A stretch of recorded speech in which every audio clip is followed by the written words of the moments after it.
여쭤봤는데 개혁 완장차고 특활비 부활. 아니 이게 특활비 부활은 정말 아무리 제가 농담 삼아 요새는 후한무치가 시대 정신이다라는 농담을 좀 뭐 사석에서도 하고 방송 때도 하고 그랬는데 이 특활비를 저렇게 지난 정부에 연말에 깎아놓고 이렇게 부활하는 건 좀 너무 뻔뻔한 거 아니에요? 저는 솔직히 뻔뻔하다고 생각 안 할 수가 없습니다. 정말 후한무치죠. 예, 예.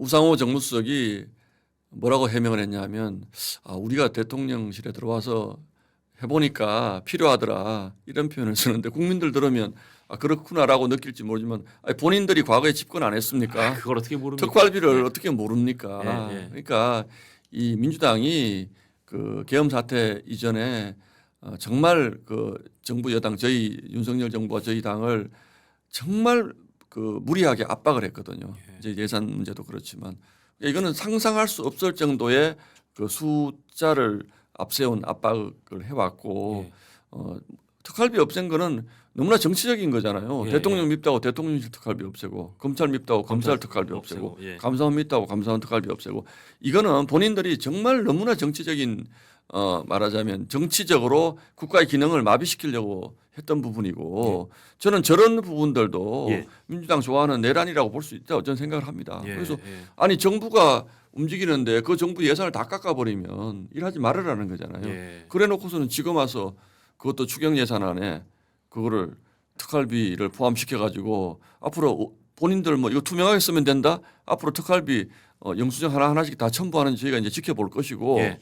그런데 참 할 말이 없습니다. 저는 특활비를 부활은 시킬 줄 알았다고 그럴 거라고 생각했어요. 저는 필요하다고 생각을 합니다. 첫해 저렇게 그러니까 1년 해보니까 도저히 안 됐디다. 이거는 정말 죄송한데 이건 다시 해냈습니다가 아니라 바로 그 해에 정권 찾자마자 제가 정권을 딱 손에 쥐자마자 저렇게 하는 건 저는 제가 예상치도 조금 하나 뛰어넘어서 역시 열심히 배워야겠다. 본인들도 뭐 검찰 특활비 때문에 그랬는지는 모르지만 지난주 금요일 날 이제 예산안 추경 예산을 통과시키는데 시간이 굉장히 많이 걸렸어요, 사실은. 그런데 본인들 내부에서도 경론이 있었다는 것 아닙니까? 당에서는 비판의 목소리가 있었다는 것 아닌가요? 그래서 저희가 시간도 이해할 수 없게 자꾸 민주당이 그냥 일방적으로 늦추고 해서 우리 그럼 다음 주에 이번 주에 하자라고 제의했는데 이제 본인들이 대충 해서 밤 11시 가까이 온 시간에 통과시켰는데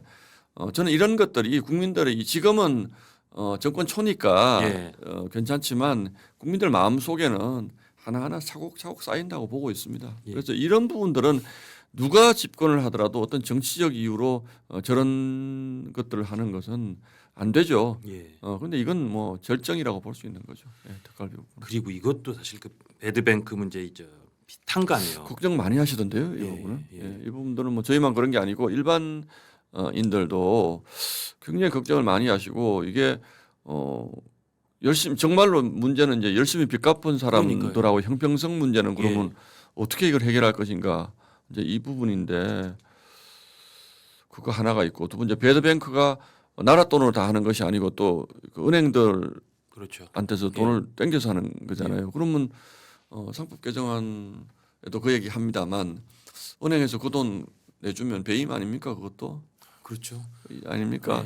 그래서 이게 배임은 걸면 다 걸려요, 막말로. 하는 행동을 보면 옛날에 했던 뭐 그것과 비슷한 것들을 하잖아요. 근데 그게 어떻게 보면 반대로 얘기하면 국가 운영이라는 게 원래 그런 것인데 본인들만 뭐 대단히 지고지순한 것처럼 얘기하다가 이제 정권 잡으니까 다 그냥 하는 거죠. 그리고 비탄감 문제는 모르겠습니다. 저는 경제학적으로 이걸 어떻게 해석해야 될지 모르겠는데 어쨌든 심리적으로 굉장히 나쁜 영향을 줄 수 있다. 그리고 뭐 외국인도 많이 포함되어 있다면서요. 그 부분에 대해서 내국인과의 오히려 형평 역차별 문제. 내국인 낸 세금으로 왜 외국인들을 탕감해 주냐. 물론 그분들도 어렵고 힘들고 오죽하면 거기까지 갔겠냐 싶지만 그거에 대해서는 사실은 내국인 대한민국 국민으로서의 그 저항감은 어떻게 사실은 피할 수가 없죠. 근데 저는 제가 최근에 이거 연구를 안 해봤는데 OECD 국가에서 그러니까 선거 끝나고 비탄감을 막 해주고 이런 나라 있습니까?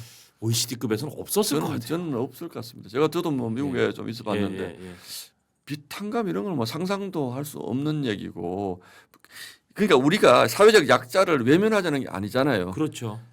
다른 시스템을 만들어서 이분들이 제기할 수 있게 도와드리되 열심히 빚 갚은 사람들과 그냥 나 몰라라 뭐 표현이 어떨지 모르겠습니다만 안 갚고 있었던 사람들과의 적어도 형평성 문제 이런 것들은 균형감 있게 반영된 정책이 나와야 되고 예. 또 이분들이 정말로 그렇게 돼서 뭐 사업을 하다 실패해서 뭐 기초생활보호자 대상자가 됐다 그러면 이분들에 대한 사회 보장을 두텁게 해주고 이게 정상적인 국가의 기제고 예전에 보면요.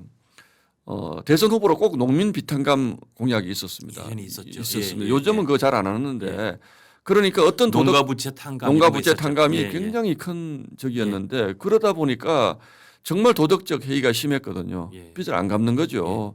그래서 이게 뭐 코로나라는 특수한 사정이 있긴 합니다만 이런 정책을 이게 이제 전형적인 포퓰리즘 정책을 쓰는 것인데 이런 정책을 자꾸 썼을 경우에 저는 뭐 국가 국간이 비는 이런 부분보다는 오히려 우리 건전한 그 생활하는 보통 사람들에게 줄 어떤 뭐 좌절감 이런 부분들이 좀 있지 않을까 그런 생각을 하고 있습니다. 해야 됩니까? 그런데도 경제학과 나오셨잖아요. 아이, 경제학적으로 보면 어떻습니까? 경영학과 나오셔서 잘 경영학과는 아시죠. 저는 안 나옵니다. 예. 저는 뭐 저 개인적으로는 이번 비탄감은 저는 뭐저 불가피하다? 아니요 잘못됐다고 봅니다. 잘못된다고 봅니다. 저런 식으로 하는 건 잘못됐다고 봅니다. 저런 식으로 하는 건.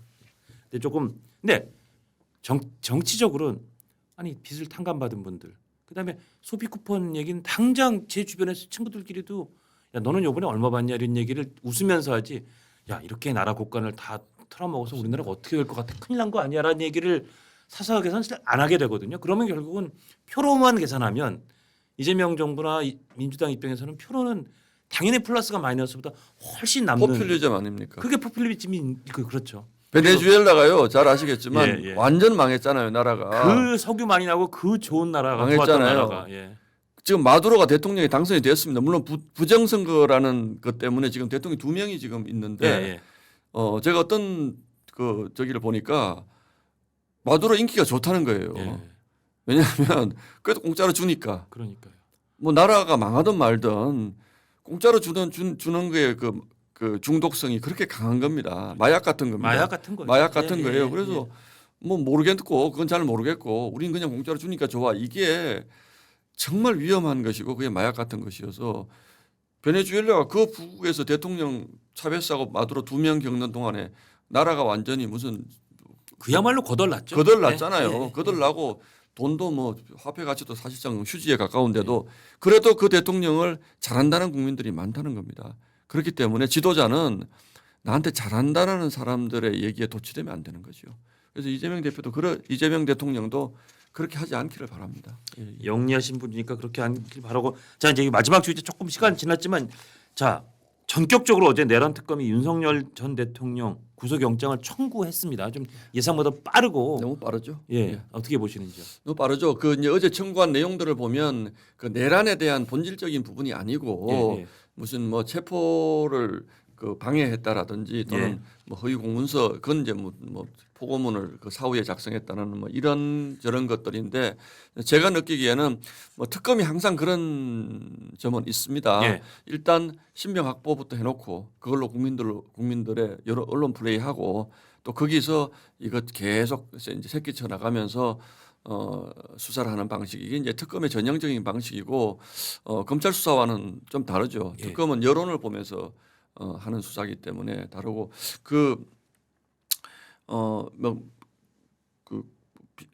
차원이 전혀 뭐 다른 얘기긴 합니다만 예. 뭐 우리 당의 한 뭐 의원님이 이 내란 특검은 아닌데 다른 그 양평 고속도로 문제 관련해 가지고 예. 갑자기 출국 금지를 시켰다. 이게 무슨 말이 되냐? 예. 조사도 한 번 안 하고 예, 예. 그런 걸 굉장히 저희 당에서 이제 그 뭐 이렇게 흥분하시고 있더라고요. 예. 뭐 본인은 아무 그게 관계도 없고 다만 그 지역 국회의원이라는 이유로 출국 금지를 시키더라. 그러면 나를 조사를 해라 빨리 불러서. 예, 예. 그러니까 이게 특검이라는 게 이런 것이거든요. 그러니까 일반 국민들 입장에서는 특검 수사 대상이 된 사람들은 다 나쁜 사람들이니까 정의 실현에 대한 기본적인 우리 마음속에 욕구가 있잖아요. 근데 어제 윤석열 대통령 영장 청구항을 보면 저는 그런 느낌이 듭니다. 이게 본질적인 내용이 아니고 그 부분들이 증거 인멸할 게 뭐가 있습니까? 이를테면 그 용산에서 체포 영장 들어왔을 때 예. 본인이 버틴 것 이게 특수공무집행 방해라고 하는데 예. 그게 증거 인멸할 게 있습니까? 그리고 그 당시에는요. 우리가 자꾸 잊어버리고 있는데 공수처 수사가 지금도 그게 결론이 안 나지 않았습니까? 재판부에 가서 수사권 없는 수사기관에 와서 체포해 가려고 할 때 저항하는 것에 대해서 물론 뭐 이 지금 사법 분위기에서 그런 부분들을 어떻게 평가할지 모르지만 그 당시에는 나름의 그 이유가 또 있었고 저희 국회의원들도 거기 앞에 가서 체포는 부당하다라고 외쳤잖아요. 예, 예. 그러면 이분들도 그럼 다 특수공무집행 방해가 될 것인지 이런 부분들에 대해서 좀 따져보고 있는 것인지 예. 뭐 검찰은 그러나 원래 질주하죠. 특검은 질주하죠. 예. 더구나 조은석 특검은 더구나 조은석 특검 걱정하시는 분들이 많더라고요. 예.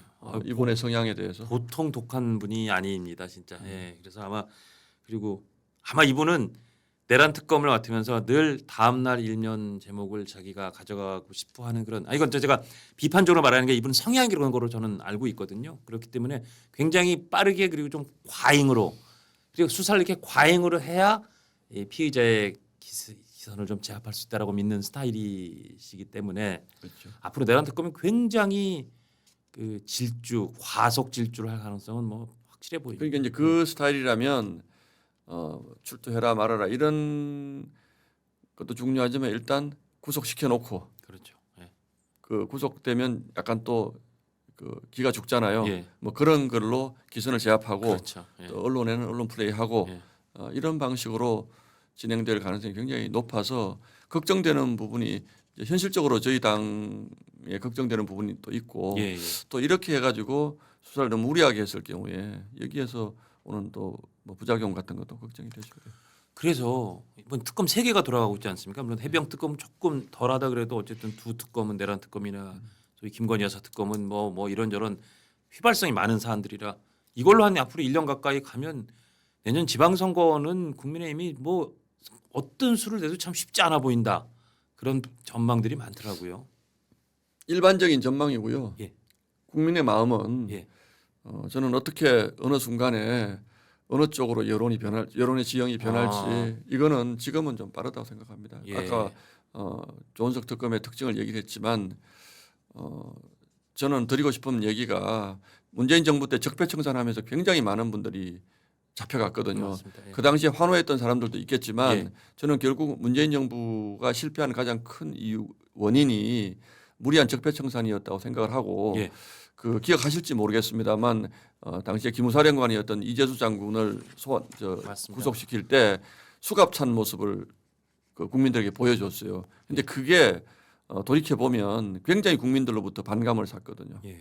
그렇잖아요. 예. 예. 그리고 그분이 결국 별로 죄도 없는 사람인데 극단적 선택으로 예. 내몰린 이런 예. 부분들 이런 부분들이 뭐 지금 그런 상황이 생길 거라고 제가 얘기할 수는 없고 또 윤석열 전 대통령 당연히 수사 받아야 되고 예. 예. 그 수사 받아서 정확하게 밝혀질 것은 밝혀져야 되고 또 저희 당 입장에서도 억울한 게 있죠. 저희 당도 사실은 뭐 전혀 뭐 사전에 뭘 알았다거나 또는 뭐 사후에 뭐 그거에 그 소위 내란 행위라고 하는 부분에 저희가 동조를 했다거나 이런 것은 아님에도 불구하고 저희 당도 같이 한 묶음으로 지금 비판받는 부분이 있기 때문에 예. 저는 엄정한 수사가 꼭 이루어져야 된다고 생각을 합니다만 예. 그러나 특검이 너무 무리하게 없는 죄를 만든다든지 이런 부분들은 국민들이 저는 평가할 거라고 생각을 합니다. 그렇기 때문에 예. 내년 지방선거 1년 가까이 남았기 때문에 저희가 열심히 하고 또 뭐 모두에 말씀드린 것처럼 이번 당대표가 누가 되든지 간에 좀 면모를 일신하고 예. 또 야당과 여당과 제대로 실정을 지적하고 싸워 나가면 저는 뭐 몇 개월 안에 국민의 여론은 또 바뀔 수도 있다. 또 바뀔 수 있다. 예, 예. 그런 희망을 가지고 있습니다. 예. 예. 초반에 그래서 말씀하신 윤광로 전당대회가 과연 될 것인지 그리고 이번 장관 청문회에서 어느 분의 의혹이 강하게 제기될 건지를 한번 관찰 포인트로 삼으시면 될 것 같습니다.